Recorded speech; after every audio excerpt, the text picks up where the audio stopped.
Aujourd'hui, Inch'Allah, quelques observations sur la sourate Al-Kawthar, la sourate la plus courte du Coran. Pour pouvoir comprendre son placement et sa logique, il y a plusieurs choses. Premièrement, pour comprendre le contexte de cette sourate, ce qui prend un peu de temps à comprendre. Elle arrive lors de l'un des incidents les plus tristes de la vie du prophète, sallallahu alayhi wa sallam, lors du décès de son petit garçon.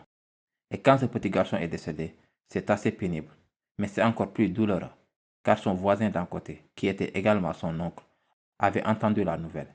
Il pouvait entendre les pleurs de l'autre côté, séparés par un simple mur. Et il a commencé à sauter de joie et à déclarer à voix haute, Batara Muhammad, le nom de Muhammad ne va pas continuer. Fils de Muhammad, parce que les noms sont transmis au fils. Son nom ne va pas continuer. Il fêtait la mort d'un bébé. Maintenant, c'est déjà assez dur de gérer la mort d'un enfant, voire impossible. Mais en plus, votre propre oncle célèbre ce drame. C'est le genre d'événement qui pousse des ennemis à signer un cessez-le-feu et à dire, regarde, nous sommes ennemis, mais aujourd'hui j'ai appris que votre enfant est décédé. Nous allons faire une pause d'une journée et vous présenter nos condoléances.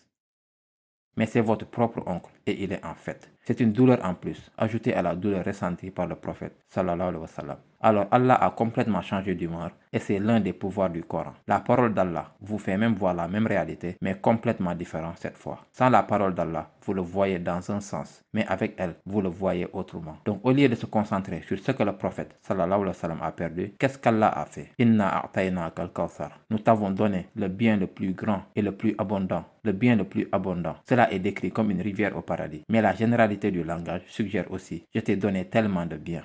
Kawthar et Mubalagha, c'est au-delà de l'imagination. C'est ce que nous t'avons donné. Et je t'ai donné beaucoup, beaucoup, beaucoup.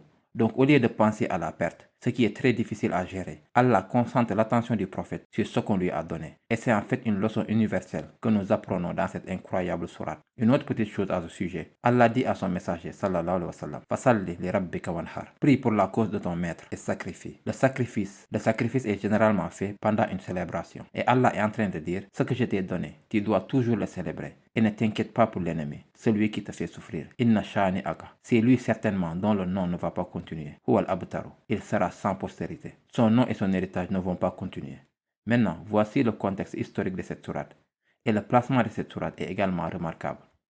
C'est la sourate Al-Fil qui accomplit la moitié de la prière d'Ibrahim. Maintenir la ville en paix. Ensuite, la sourate Quraysh qui accomplit l'autre moitié de la prière d'Ibrahim. Rendre la ville prospère.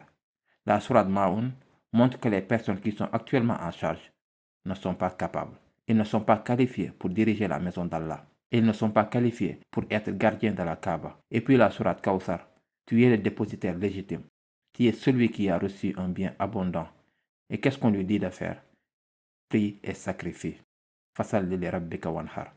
C'est en fait un résumé de tout l'héritage d'Ibrahim. D'une part, Rabbi ja'alni muqima salat.